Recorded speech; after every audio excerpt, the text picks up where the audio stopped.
ප්‍රදේශවාසී අය සමග පැමිණ තිබෙන්නේ පළගොල්ල ජල පොම්පාගාරය ජල පවිත්‍රාගාරයට තමයි අපි පැමිණ තිබෙන්නේ.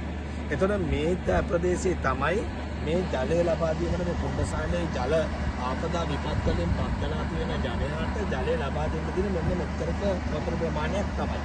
එතකොට මේ පොන්ටූන් කියන මේ යන්ත්‍ර දෙකෙන් තමයි මේ ජලය පවිත්‍ර කරලා ලබා දෙන්න කෙරෙන්නේ. එතකොට මේ කියන කපුවලින් තමයි මේ ජලය අතරම අගේකල උඩට ලබා දෙන්නේ. එතකොට දැන් මේ අර උඩ තියෙන බට අපිට පේනවා ඉහළට වතුර කඳක් තිබුණා නම් අර සියලුම පොම්ප වලින් වතුර මේ කුණ්ඩසාරට ලබා දෙන්න පුළුවන්. නමුත් අපිට දැන් වෙලා තියෙන්නේ දැන් පල්ලෙහින්ම අර පල්ලෙහාට යන්න අඩියම තියෙන පොම්ප වලින් තමයි දැන් වතුර යන්නේ. ඒ නිසා මීටත් වඩා පල්ලෙහාට මේ ජලය මට්ටම පහළ බැස්සොත් කොහෙත්ම වතුර දීමේ හැකියාවක් අතරම මෙතනින් හැකියාවක් ලැබෙන්නේ නැහැ.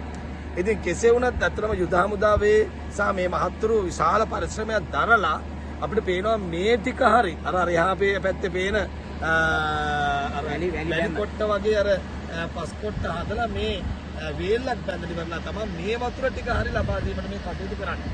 ඒතර මේක තරම් පහළට ගැඹුරු නැති වෙන බව අපිට හොඳින්ම පේනවා.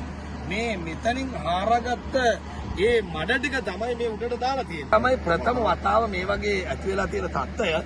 නමුත් මීට පෙර මම හිතන මෙතුමාලා දෙපත් දෙකින් දිත්වා කුණාටුවාවට පස්සේ තමයි මේවෙනි දෙයක් සිදුුනේ ප්‍රථම වතාවනේ. ප්‍රථම වතාව.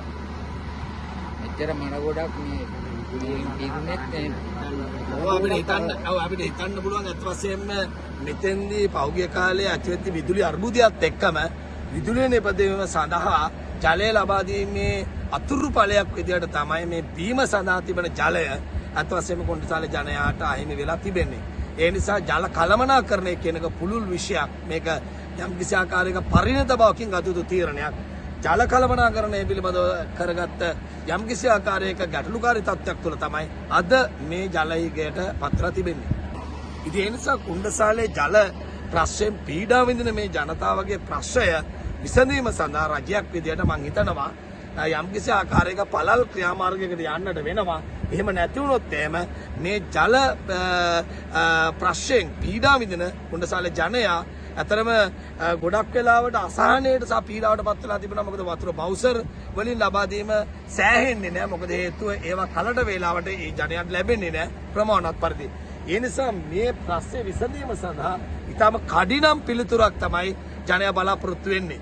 ඒ නිසා අපේ බලාපොරොත්තුවක් තියෙනවා. ඇත්තටම හෙට දවසේදී ඉන්දියානු තානාපති කාර්යාලයට මේ පිළිබඳව වන ප්‍රශ්නය රැගෙන යාමට ඒ හරහා අපි බලාපොරොත්තු වෙනවා.